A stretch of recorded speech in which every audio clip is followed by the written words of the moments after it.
अस्सलामुअलैकुम। उम्मीद कर रहा हूँ कि आप तमाम लोग बिल्कुल खैरियत से होंगे। एक बार फिर वेलकम करता हूँ आपको अपने यूट्यूब चैनल पर।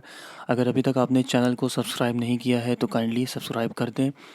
आज की जो हमारी वीडियो है बेसिकली वो फार्मास्यूटिकल इनएक्टिव इंग्रेडिएंट पे होने वाली है, जिसे हम कॉमनली एक्सीपिएंट्स और एडिटिव्स भी कहते हैं।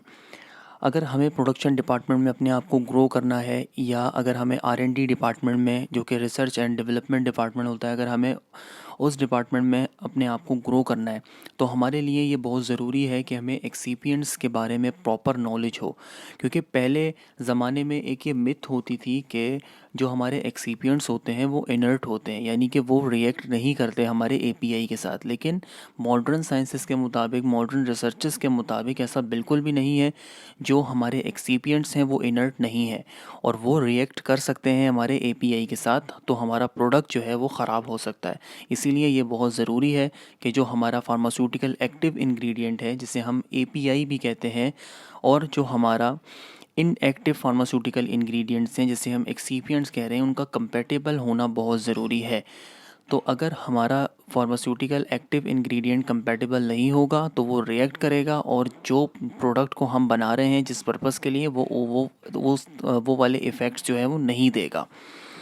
तो सबसे पहले जो है हम शुरू करते हैं अपनी आज की वीडियो को। फार्मास्यूटिकल इनएक्टिव इंग्रेडिएंट्स को हम कहते हैं एक्सीपिएंट्स और एडिटिव्स। कॉमनली हम ये कहते हैं, इसको इन अल्फाज से इस्तेमाल करते हैं। ये इम्पॉर्टेंट पार्ट होता है हर फॉर्मूलेशन का। अगर हम ये कहें कि सिर्फ हम एपीआई को फोकस करते हुए अपने प्रोडक्ट को बनाते हैं, तो ये बिल्कुल गलत है। क्योंकि जब एक कॉम्बिनेशन के बाद ही एक फॉर्मूलेशन जो है हम डिज़ाइन कर सकते हैं, और वो कॉम्बिनेशन होता है हमारा एक्सीपिएंट्स और एपीआई का। ये जो एक्सीपिएंट्स होते हैं ये formulation to formulation, dosage form to dosage form vary करते हैं। मतलब टैबलेट के अलग एक्सीपिएंट्स होते हैं, सिरप्स के अलग एक्सीपिएंट्स होते हैं, इसी तरह इंजेक्टेबल्स के जो है वो अलग एक्सीपिएंट्स होते हैं। तो डिफरेंट एक्सीपिएंट्स हैं, बहुत सारे एक्सीपिएंट्स हैं। आज कुछ एक्सीपिएंट्स जो है उनके अंदर डिस्कस करते हैं। नंबर 1 हमारे पास है एसिडिफाइंग एजेंट।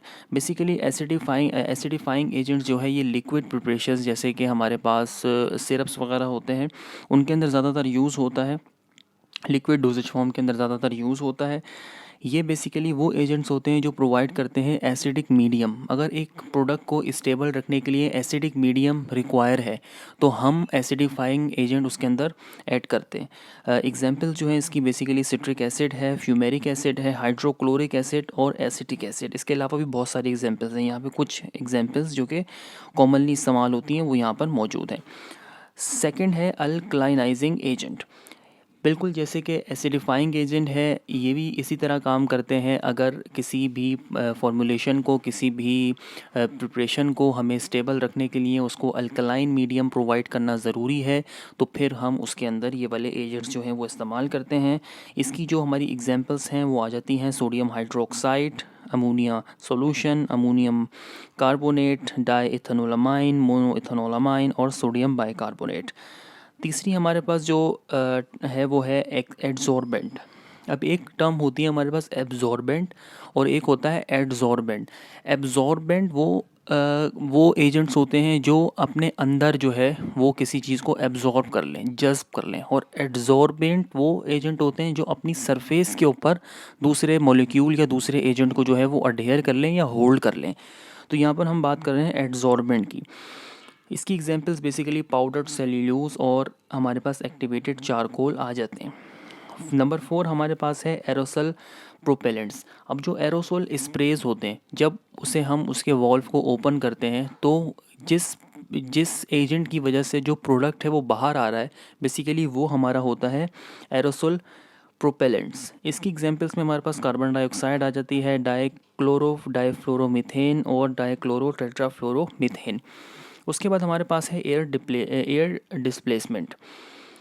ये वो एजेंट्स होते हैं जो एयर को डिस्प्लेस्ड करने के लिए किसी भी फॉर्मूलेशन में ऐड किए जाते हैं, ताकि वहाँ पर एयर जो है वो कंटेमिनेट ना करे। क्योंकि एयर के कंटेमिनेट होने की वजह से, एयर के उस फॉर्मूलेशन में जाने की वजह से वो प्रोडक्ट ख़राब हो सकता है, वो फॉर्मूलेशन ख़राब हो सकती है। क्योंकि एयर में जो है माइक्रो ऑर्गेनिजम्स होते हैं, तो इस वजह से ये एजेंट्स जो हैं उसमें ऐड किए जाते हैं, जैसे कि नाइट्रोजन और कार्बन डाइऑक्साइड। ये इसकी एग्जाम्पल्स आ जाती हैं। अब बात हम करते हैं प्रिजर्वेटिव्स की। प्रिजर्वेटिव्स जो है हमारे पास दो तरह के होते हैं, कुछ एंटी फंगल प्रिजर्वेटिव्स होते हैं, कुछ एंटी माइक्रोबियल प्रिजर्वेटिव्स होते हैं। जो एंटी फंगल है, नाम ही उनका इंडिकेट कर रहा है कि वो फंगल ग्रोथ को प्रिवेंट करेंगे और हमारे प्रोडक्ट को जो है डिग्रेड होने से बचाएंगे। इसकी एग्जांपल्स हमारे पास आ जाता है butyl paraben, propyl paraben, methyl paraben, ethyl paraben, benzoic acid and sodium benzoate. उसके बाद 7 नंबर है हमारे पास एंटी माइक्रोबियल प्रिजर्वेटिव। ये माइक्रोबियल ग्रोथ को जो है वो इनहिबिट करेंगे और हमारे प्रोडक्ट को डिग्रेड होने से बचाएंगे। इसकी एग्जांपल में हमारे पास बेंजलकोनियम क्लोराइड आ जाता है। नंबर 8 हमारे पास है एंटीऑक्सीडेंट। एंटीऑक्सीडेंट्स का बेसिकली काम होता है कि अब हमारी फॉर्मुलेशन में सेल्फ ऑक्सीडेशन को प्रिवेंट करना, क्योंकि सेल्फ ऑक्सीडेशन होगी तो हमारा प्रोडक्ट जो है वो ख़राब हो जाएगा। इसकी एग्जांपल्स में हमारे पास सोडियम मेटाबाइसल्फाइड आ जाती है, एस्कॉर्बिक एसिड आ जाता है, एस्कॉर्बाइल पाल्मिटेट आ जाता है, इसके अलावा ब्यूटाइलेटेड हाइड्रोक्सीटोलिन, मोनोथायोग्लिसरॉल एंड सोडियम फॉर्मल्डिहाइड। ये बेसिकली इसकी एग्जांपल्स हैं। नंबर 9 हमारे पास है बफरिंग एजेंट्स या बफर। अब बफर क्या होता है? जो पीएच को चेंज होने से रोकता है। तो इन एजेंट्स को भी हम अपनी उन फॉर्मुलेशंस में डालते हैं जहाँ पर हमें पीएच को स्टेबल रखना होता है, पीएच को अनचेंज रखना होता है, वहाँ पर हम इन एजेंट्स का इस्तेमाल करेंगे। इसके अंदर पोटेशियम मेटाफॉस्फेट जिसको हम कहते हैं फॉस्फेट बफर, सोडियम एसीटेट जिसे हम कहते हैं एसीटेट बफर, और सोडियम सिट्रेट। इसके अलावा नंबर 10 हमारे पास है चिलेटिंग एजेंट्स।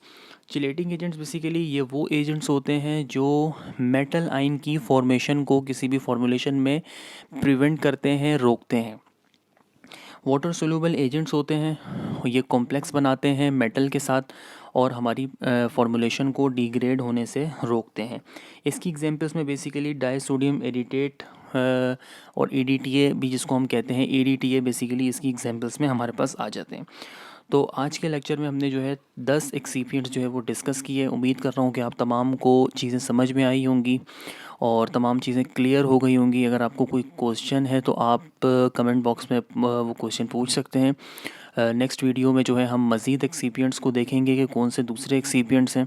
तब तक के लिए जो है वो अल्लाह हाफ़िज़ और थैंक यू वेरी मच।